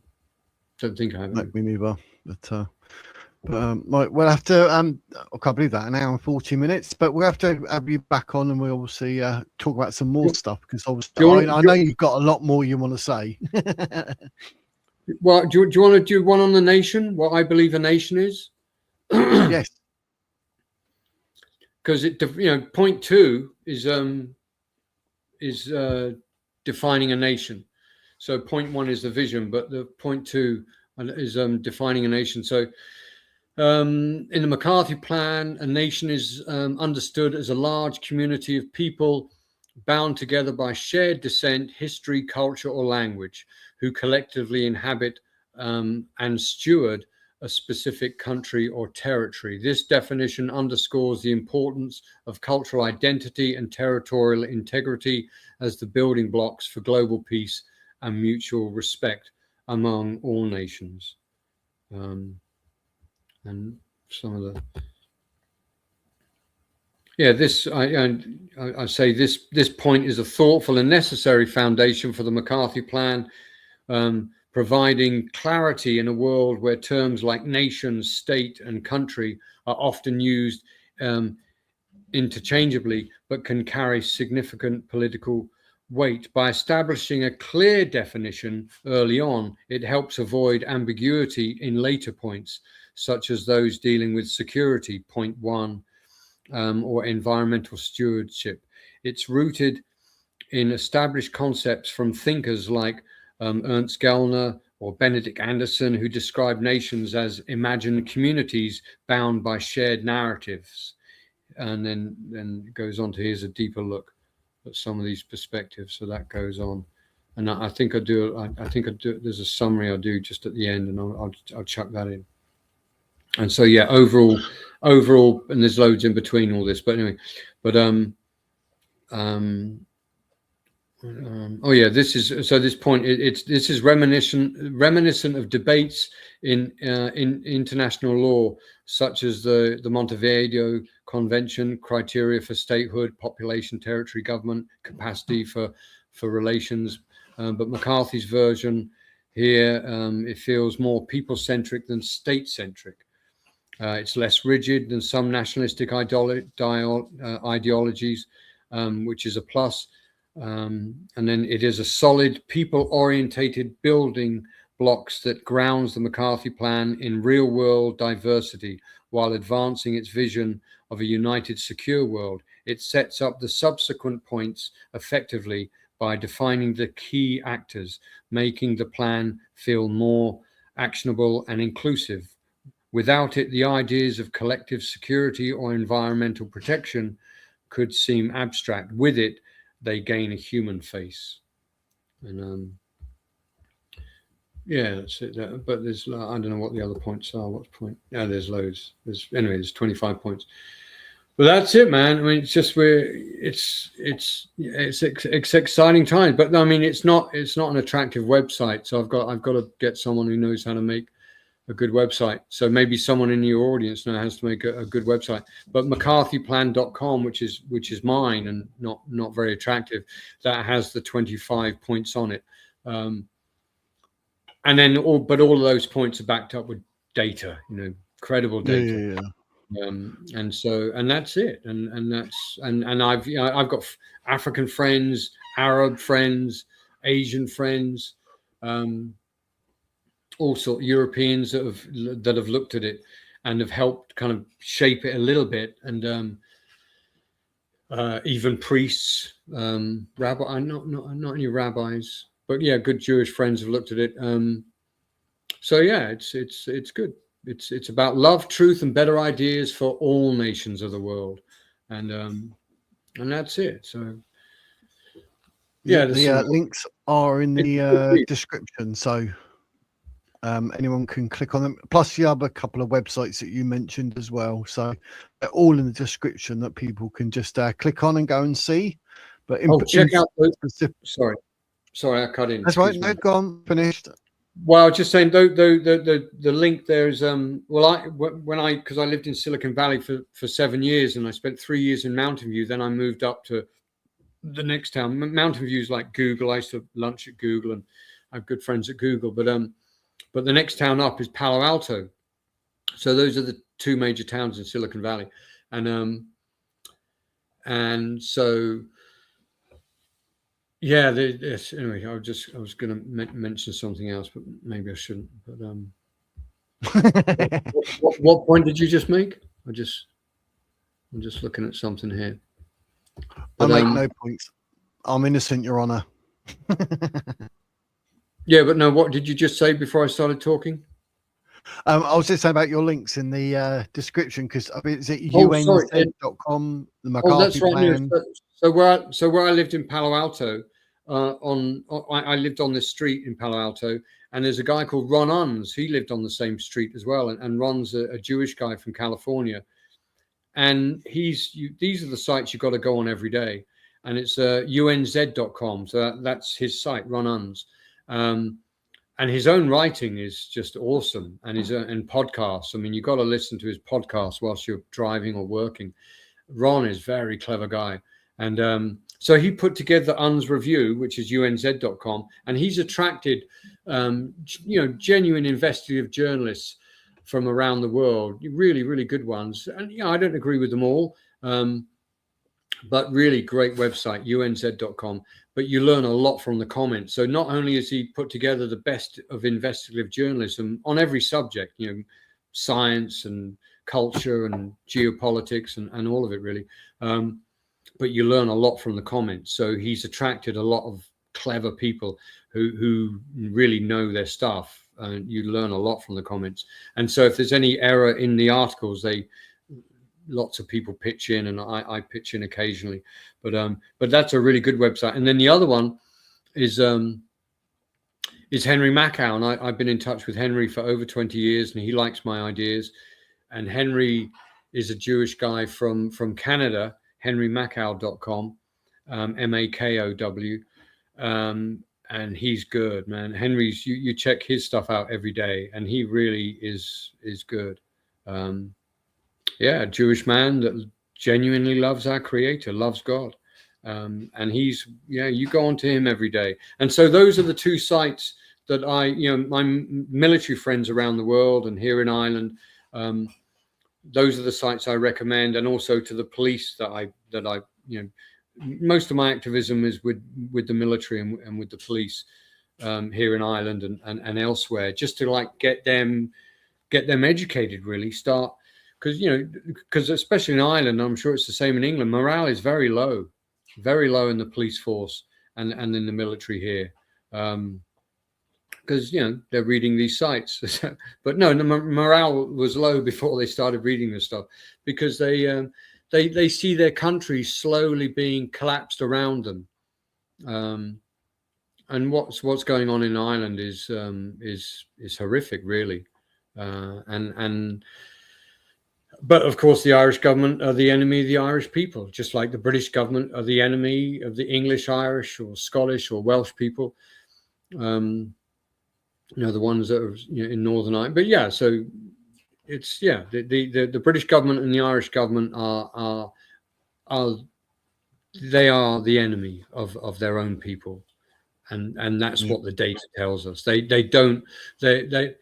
Their primary concern is not for the if you look at this, we're not Europe. We're an archipelago of islands at the extreme eastern edge of the Atlantic Ocean, and we're off the west coast of Europe, so we're an archipelago of islands, and we're the ancestral homeland for the English, Irish, Scottish, and Welsh people.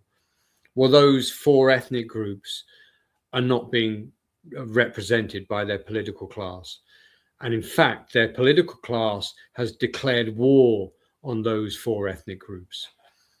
And if you look at the in 2018, they had a UN migration conference in Marrakesh, Morocco, and they wrote this 177-page document called the Marrakesh Compact. This was back in 2018, and all the European governments were represented there, and the only government that pushed back was Hungary. But all the governments, it's in the document, all the other governments agreed that they would displace and replace the European population in Europe with sub-Saharan African, North African, and Middle Eastern migrants, and that the job, it's all in the document, the job of the political class and the academy, the schools, the universities, and the mainstream media is to frame that displacement and replacement of the indigenous people as a positive thing, because these people that are displacing and replacing you from sub-Saharan Africa, North Africa, and the Middle East are escaping war and climate change, which we know is bullshit. And I speak to a lot of these people that have been dumped here. They're just proxy warriors, really. They're just pawns in the game. They're not escaping war at all. They're not escaping. I mean, obviously they're quite happy to be here because their governments are run by the same people that run our governments. And Africa would be amazing. I mean, if you had the good, the wise, and the virtuous African people running Africa, it would be amazing. It would be wonderful. There'd be a lot more nations, but there'd be peace, and they could get it together, right? It would be great if they put the good, the wise, and the virtuous. But you can't be a good, wise, and virtuous person and reach the commanding heights of an African nation. You'll be killed. And that's it. And many of them do get killed, or they're in exile. And there's so many amazing African men and women that I've met, that I've been in the field with. I mean, incredible human beings that their countries have been stolen from them, and so they're quite happy to get over here, and they're given the red carpet treatment. I mean, the job of the political class and the police primarily is to protect these people, not to protect the indigenous people. So that's why morale is so low in the police force and in the military, because they see this going on and they're on the front line. They're carrying out these orders. They have to kick down your door because you mistweeted something. And they can't believe it. It's like they're baton charging, and it's like they've had loads of protests in Ireland in the last few years, where women and children, little old ladies, little old men, young people, women, whatever, a whole crowd of people are protesting that their town or their village of just a few hundred people have suddenly got 200-300 unvetted people. We don't know where they even came from. Black and brown men have just been dumped in their village, and these people are concerned for all sorts of reasons. Like, this is not good, and and this isn't just in the big towns. This is like way out in the west of Ireland, where these people have been dumped. These pawns in the game, these innocent people, really, they're just pawns in the game. And so these people are protesting, but the Irish police have to baton charge, pepper spray these people, beat them with batons, arrest them, throw them to the ground. Little old ladies, people with push chairs, and it's all on YouTube. You can see it's horrific. And so these police are under orders to do that, and they're not happy. These are their own people, right? These are their own people. And there's not, if you look at the if you look into Irish history and look into the Black and Tans, which were the British forces that were dumped in Ireland after the First World War. So a bunch of PTSD, messed up people from the First World War get dumped into Ireland to be to help control the Irish, and they did terrible things. If you look at the crimes of the Black and Tans, it's horrific what they did to the Irish people. But the Irish police of today know that they're being ordered to behave like the Black and Tans of old, knowing full well that they themselves, as police officers, are going to be replaced by Black and Tan people. And that's breaking their hearts. And it's like, oh. And I know some of these guys, I talk to them, and so a lot of them, so that they're not joined, they're having a real problem recruiting for the police and the Irish military right now. And so guess what they're doing? They're going to be putting all these Black and Tan men and women into the Irish police and the Irish Defence Force. And that's affecting their morale even more so. So it's actually happening, so they're being displaced and replaced as well. And they can't complain. They have to just go along with it, because if they do complain, that's going to slow their career down, and the chances are it's going to end their career. And so that's the morale. That's where the military at. So that's, I don't chat to any serving members of the British Defence Force. No, I guess maybe some of my emails get forwarded to some serving ones. But I certainly chat to a lot of, ex-British military, and they're not happy at all. They're now, and these guys that actually served in Afghanistan and Iraq, and they realized they were lied to, and some of them are, physically and mentally messed up, but they keep quiet as well, because it's a lot of people that know a lot of this stuff, but they're keeping quiet because they're afraid. But you just have to laugh in the face of fear. It's the only thing you've got to do. You can't. You've got to overcome that. You've got to be brave. We're all afraid of all sorts of things, but you've got to overcome that, and you've got to be brave, and you have to speak out. Especially when as we speak, as we're having this chat right now, somewhere in the world there's some child screaming its way into death or bleeding to death. For these bankers' wars. So, and if you're not doing anything about it, in many ways, you're complicit in this suffering. So that's, and and I don't want to be complicit. So No, definitely not. That's how I feel about it. Well, there we go. Happy days. There we go, ladies and gents. Look at that. 2 hours of Michael. I bet it's lovely not hearing me talk for blooming hours on end. It was someone else for a change, and it's probably a lot more interesting than what I say. Well, that's my big. But we got to have fun doing this. We can't be whinging and whining. We got to be full of joy. But that's with Rupert Lowe. It's like you can't just be a nationalist for the UK. You've got to be, and especially the UK, right? The UK. We've been the cannon fodder. We've allowed this bankers' empire, the so-called British Empire, to be created, right? So we the best way to owe an apology to the world is to stop them. The City of London runs the UK. Nothing, and I know people that have been in 10 Downing Street. Nothing goes on in the British cabinet that it isn't filtered through the Bank of England, right? The Bank of England has the last word, right? So the City of London, which isn't part of England, it's something else. That square mile isn't part of England. Even the King of England can't go in there without permission.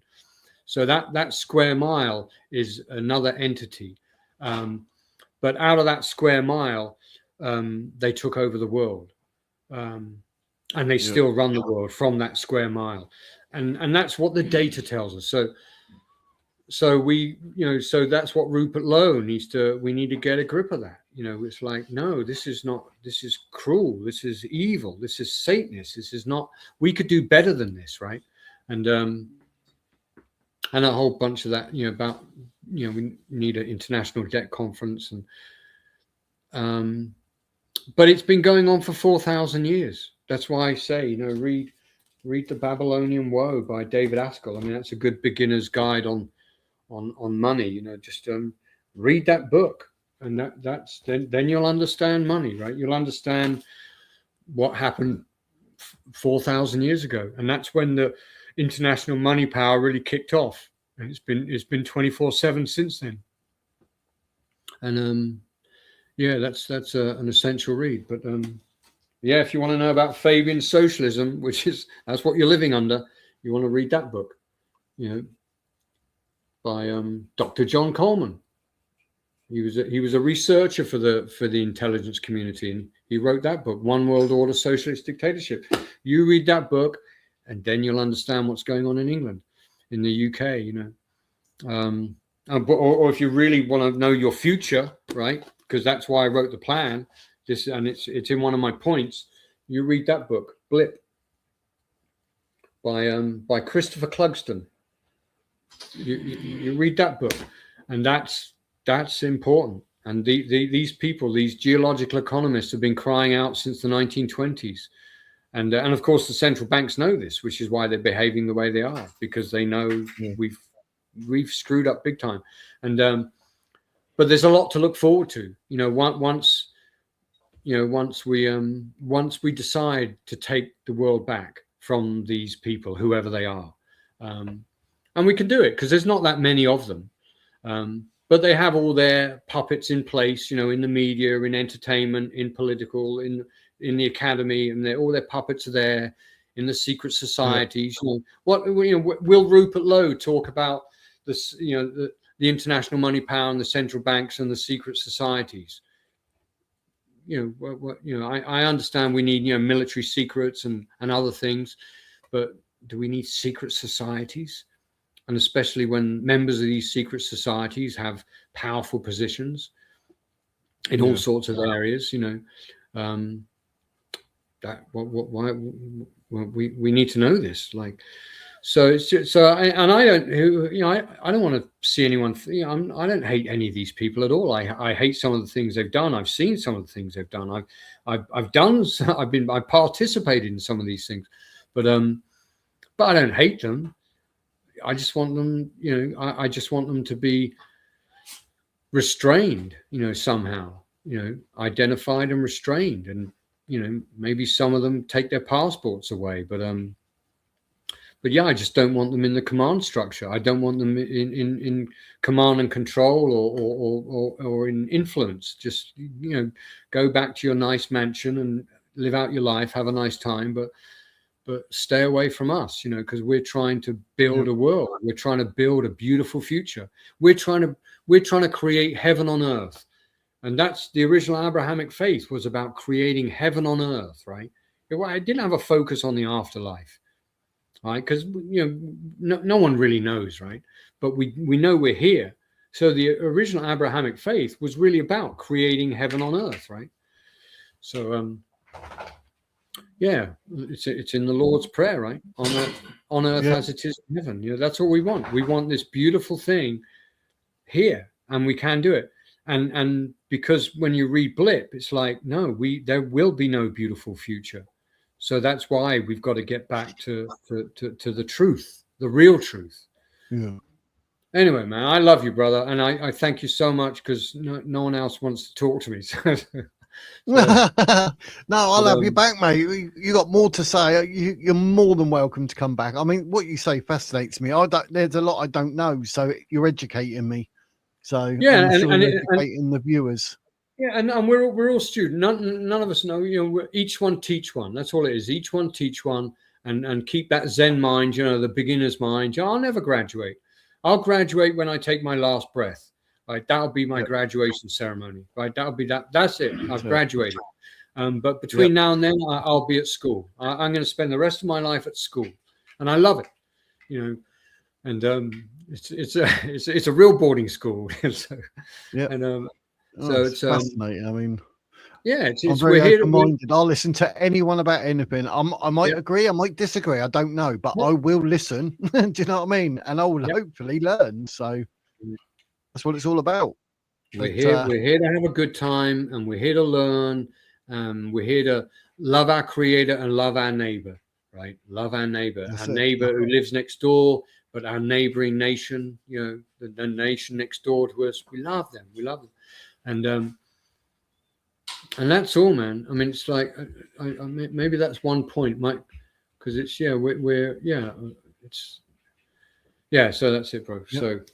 Thanks. And Robin agrees as well. So happy days. So there we go, ladies and gents. That's Michael. He shall be back. I'll make arrangements. We're getting back. Don't worry about that.